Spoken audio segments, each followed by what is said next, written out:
Hey there, everybody. Just thought I'd give you guys a quick update. Some of you had requested a quick video showing the backside of the PC here. As you can see, I've got it taken apart. I had made a video earlier, but like an idiot, I'm so used to my fans, I forgot to turn them off. I didn't want to annoy you guys with it, so I figured I'd remake it. But I had bought 3 Noctua fans. These are Corsair ML Pros.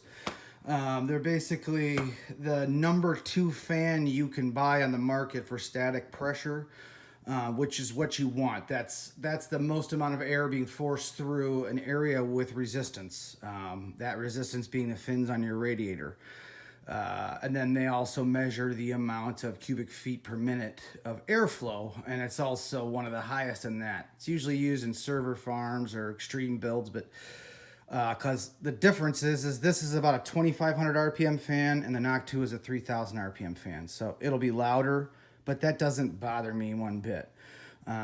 So I had actually taken them out, tried the Noctua. It really wasn't making much of a difference. And I just don't need $75 worth of fans to not do much. So anyway, I'm back where I started. I put the old fans back in.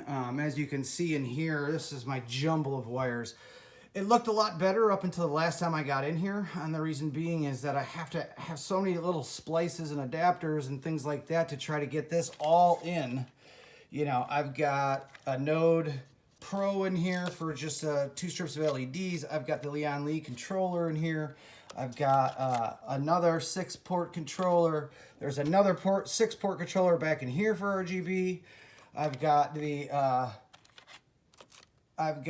the Commander Pro here, which I had to daisy chain everything off of. The LEDs filled in.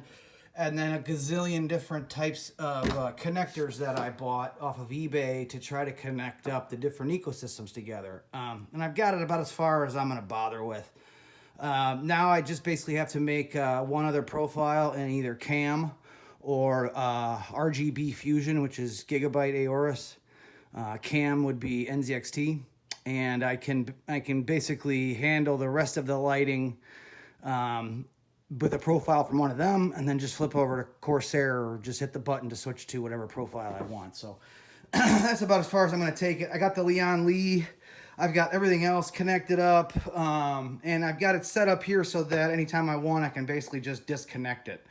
The last thing I'm going to try today is I'm going to put in, I bought some actual UV lighting strips that are Molex powered. And what I'm going to do is I'm going to run them through the case and have this come out, and then I actually have a plug, which is just an easy way for me to turn that light on and off. It's actually just got a quick disconnect, so you just pull the cord. But I just want to see how it looks. If not, I'll return it. So anyway, as you can see, this case is pretty amazing for this right here. This allows you to push all your wires back in. I've actually got 2 drives attached here, 2 different SSDs, 2.5 inches in there.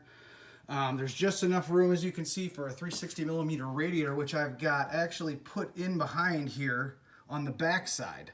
And then I've got my 3 fans, and that's just enough room. So when I go around to the front of the case, you'll see I've got my other 3 fans on the front. And then this is where I had to do a whole lot of hand crafting down in here because these tubes wouldn't clear and allow the top of the radiator to actually line up to where you need to bolt it in.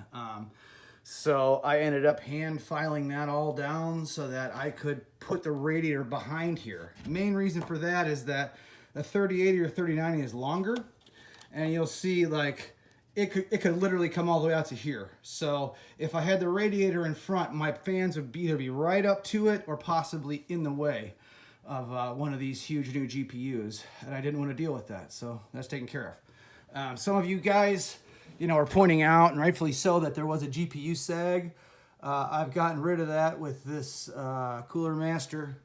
I think it's called the Elevate bar. That's got a little RGB in it. I've added this down here, which is a 2-drive PCIe by 4 expansion card. It's got one 2 terabyte PCIe NVMe, and then it's got another 2 terabyte SATA 3 M.2 NVMe drive in there. So they're both in practice, they're almost identical in speed, unless you're doing huge files. So it's fantastic. I now have 2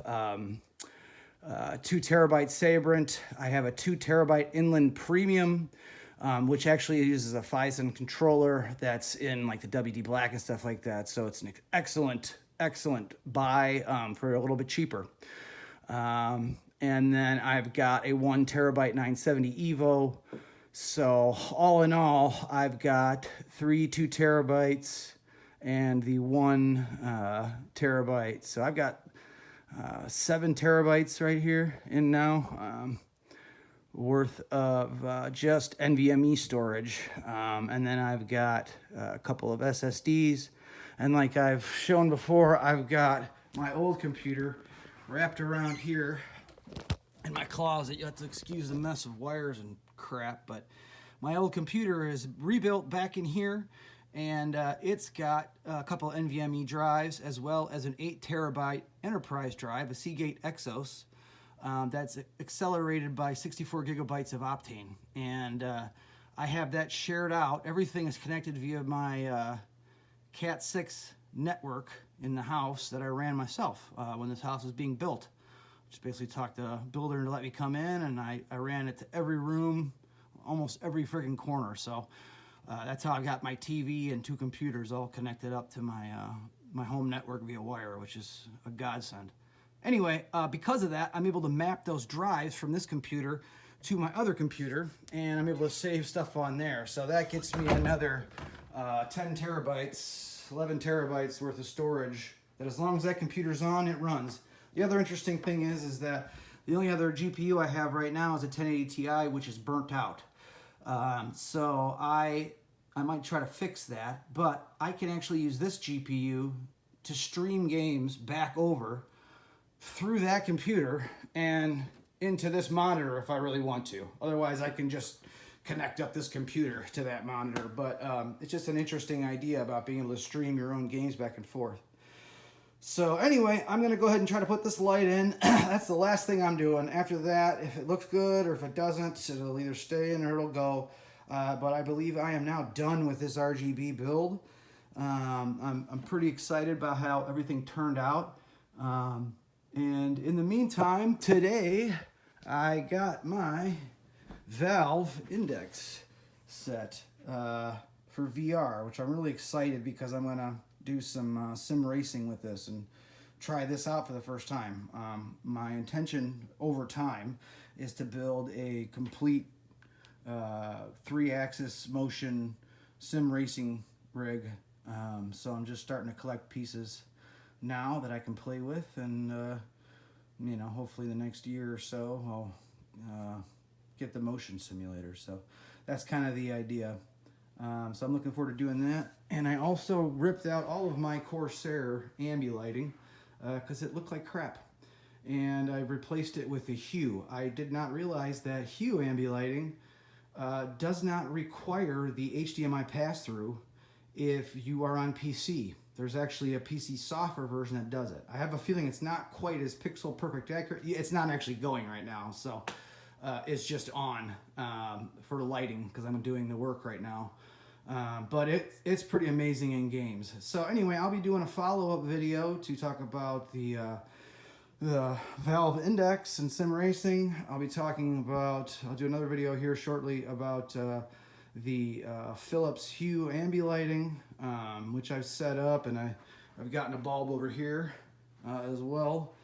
And then I'll give you my final impressions on this build, which is kicking absolute ass right now. Not having any problem locking in at 60 frames per second at 4K max, DLSS max, RTX maxed. In just about every game. There's only a couple of games that are bringing me below 46 at this point now.